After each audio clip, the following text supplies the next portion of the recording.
नमस्कार। आज कहानी फिर से एक ऐसे व्यक्ति की जिसने यूपीएससी जैसी व्यवस्था को बढ़िया चूना लगाया है। मामला है शुभम अग्रवाल का। इनके ऊपर आरोप है कि इन्होंने फिजिकल डिसेबिलिटी यानी दिव्यांगता का प्रमाण पत्र गलत बनवाया और प्रतियोगी परीक्षाओं में इसका लाभ लिया है। समय समय पर इनके दस्तावेज भी बदलते रहे हैं। कभी जो फिजिकल डिसेबिलिटी के जो परसेंटेज हैं वो कभी इनके 10 रहे, कभी 20 रहे, कभी 60 रहे। मामले की शिकायत हुई, जांच हुई, मामला अदालत तक पहुंचा और जब अब अदालत ने जांच कराए हैं, सर्वोच्च स्तर पर सर्वोच्च न्यायालय ने इसकी जांच कराए हैं, तो पता चला है कि जो शुभम अग्रवाल के फिजिकल डिसेबिलिटी का सर्टिफिकेट है वो फर्जी सर्टिफिकेट था। यानी कि शुभम अग्रवाल ने सिस्टम का बढ़िया इस्तेमाल किया है। तो उसी व्यवस्था की फिर से बातचीत करते हैं। जरा सोचिए कि यूपीएससी कोई साधारण परीक्षा नहीं है। वह परीक्षा है जो इस देश में कलेक्टर, एसपी, सचिव, पॉलिसी मेकर्स, बड़े बड़े ब्यूरोक्रेट्स जो देश चलाते हैं उनका निर्माण करती है।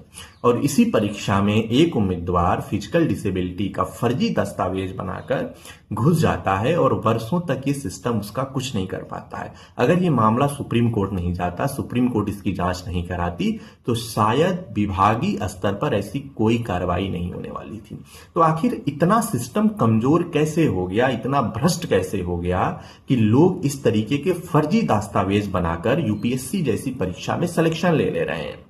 डिजिटल इंडिया है, इतने सारे डिजिटल दस्तावेज हैं, फिर भी आखिर ये सब कैसे हो जा रहा है? शिकायतकर्ता, पत्रकार, अदालतें अगर न हो तो ऐसी गड़बड़ियां तो शायद कभी सामने आएंगी ही नहीं। खुरपेश नाम का एक प्लेटफॉर्म है सोशल मीडिया पे, आप जाइए और उस प्लेटफॉर्म पे देखिए तो आपको ऐसी बहुत सारी कहानियां मिलेंगी जिसने कितने प्रतिभाशाली उम्मीदवारों को केवल इसलिए दबा के रख दिया, इसलिए उनको सफल नहीं होने दिया क्योंकि कोई व्यक्ति था जो नियमों का गलत फायदा उठाकर सिलेक्शन ले रहा था। तो सवाल वही है कि अगर ऐसा हो रहा है तो कौन जिम्मेदार है? वह व्यक्ति जिसने ये फर्जी किया या वो पूरा तंत्र जिसने उसको ये फर्जी काम करने के लिए प्रोत्साहित किया, मदद किया? हर बार हम किसी न किसी एक व्यक्ति को खलनायक बनाकर हेडलाइन बना लेते हैं, लेकिन इस पूरे भ्रष्ट तंत्र पर भी तो बात करनी होगी। कार्रवाई उस पे भी हो जिसने वो सर्टिफिकेट जारी किया, कार्रवाई उन पर भी हो जिन्होंने इन सारे सर्टिफिकेट का